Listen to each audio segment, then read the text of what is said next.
that's a lot of headroom. Okay, so hi everybody.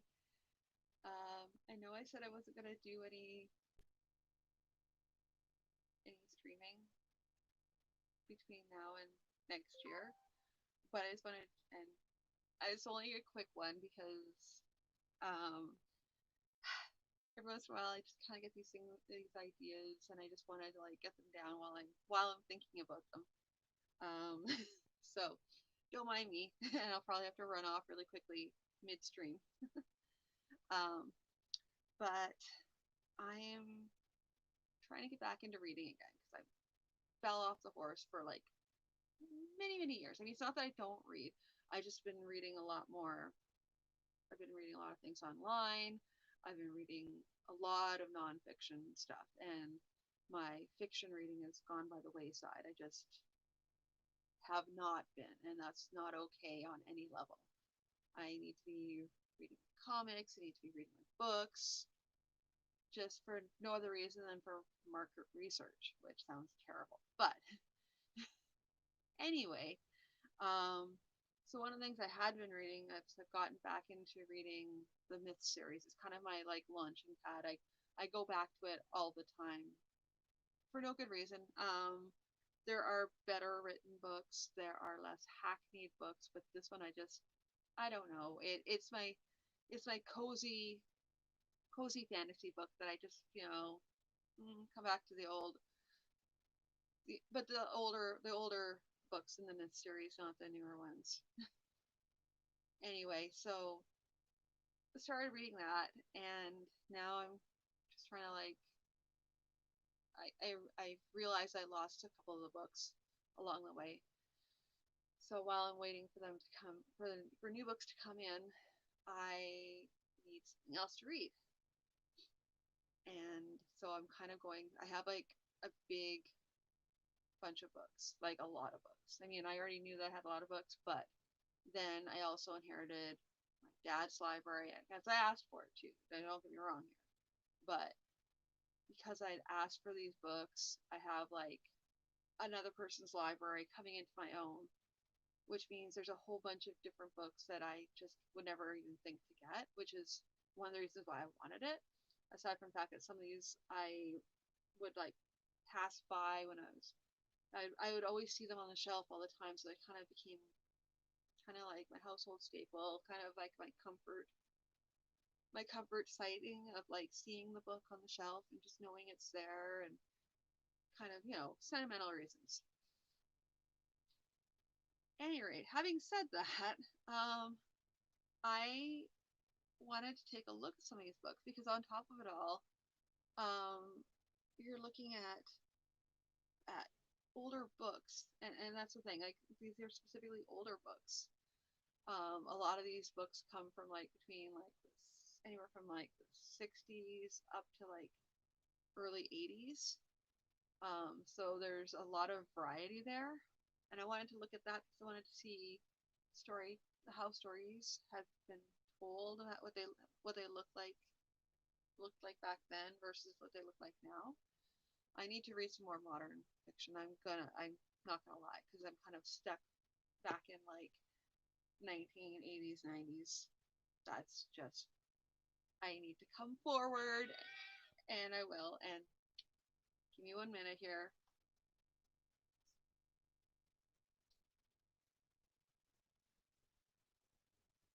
Hold on, 1 minute here.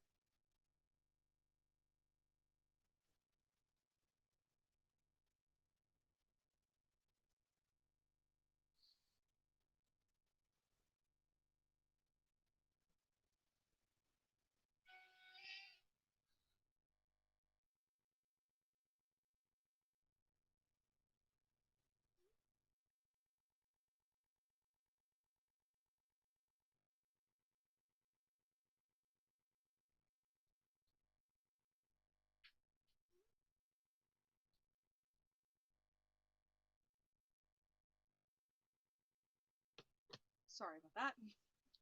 I told you I was going to get interrupted partway through this because I'm trying to do more than one thing at a time, and I wanted to like stream while my mind was still in the place because I waited until later I would totally forget. And I really wanted to like do this like, and a live stream means that you're gonna have things like this happen rather than me trying to video, which I'm gonna see if I can download this and just sort of re-upload it, having been properly edited and not quite so namby pamby. Anyway, so what I find really interesting is some of the older like people talk about, oh well, attention spans are so short, so we need to write shorter books. But I'm going to show you something. So here is Paul Anderson book. Now this book is called, Straight Out of the Stars, and if you can take a look how much that book cost. That book cost 50 cents. There was a time when books only cost 50 cents. I mean, of course, everything costs less than, but still, 50 cents for the book. So you can appreciate how old this book is. And, but, I mean, take a look at this, though. This is not a thick book. This is pretty thin. Like, so my first thing is, okay, this is a really thin book. My next question is, okay, so how many pages is it? Now, we're seeing a lot of books nowadays. I mean, take a look at even fantasy books. I mean, sci-fi books probably about the same, around 250, 275, anywhere and on up, depending on how epic the story is. Well, let's find out how long this book was when it was printed in this particular format, because it also excuse different formats too, right? Different formats will be different size books, meaning that there's going to be fewer pages or more pages depending on how small it is. But this is your typical, it's about the size of your regular paperback, right? So let's see how many pages this one has. This one has a mighty, bear with me here. Yeah, 159 pages. And yeah, it starts on page 7. So like 152, basically 150 pages. So that in itself is interesting to me because it shows. I mean, a lot of these people had like, hundreds of books, and they're only like.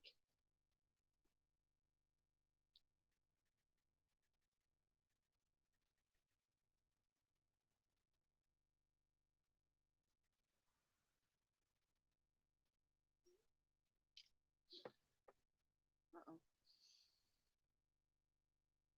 Sorry. Okay, that's good. I told you if you get interrupted, there's just gonna be interruptions. It's a thing. Anyway, so where was I? Oh yeah, so with this one, and yeah, I mean 150 pages, not very long. And when you think that a lot of people had like 50, 60 books easily, possibly even more, and it's interesting to see the change in size, like because if you look at nowadays, you're seeing your average book being way more hefty than that, and people are still expecting to write more books, but at the same time, so it's not okay. Gonna say it anyway. The novella is not novel. It's not a novel idea. There, I said it. It, which, yeah. So now what I'm gonna do is I'm not gonna read on camera because that's really boring for you guys. But I wanted to do this like quick. It's really well, not too quick, I guess, but sort of quick stream to go to like talk about my first impressions before I read the book, and not when I read the book, I am going to read it with the fact that when was this book? This book, I believe, is from. What is the? Okay, so this specific book was from. Oh, okay. So the copyright of this version of the book is 1964. Um, most of this book has appeared in Astounding Science Fiction, copyright 1956. So it's So I'm not gonna get hung up on like, and it's a science fiction book, obviously. I'm not gonna get hung up on the science being wrong, because obviously we're talking a book that's like almost seven almost 70 years old. So wait, I need to do math. I'm sorry. I am not a math person. Please do not. Please do not. It's like 64. Yeah, there we go. I'm sorry. Not a math. So not a math person. So not a math person. Anyway, yeah. So 64 years old. Oh, wait. This is 56. So 64 years old. With dealing with 64-year-old science fiction, meaning that the science is not going to be the same as what it is now, wherein it's going to look very, very different. And possibly out of date. I mean, we have so many people who've done that throughout. So not that, none of that. I just want to look at how people are telling the story, general concepts with what they're going with. And when I say concept, I mean vague concepts like, well, for example, this one is a stellar trader. So I'm not going to go with the date because they're already dating us.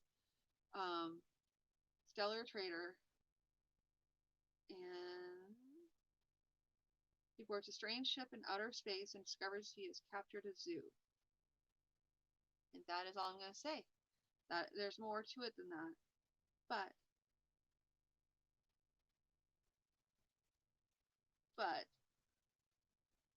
I want to see how the characters develop, if there's character development, interactions, how do they build the story within 150 pages?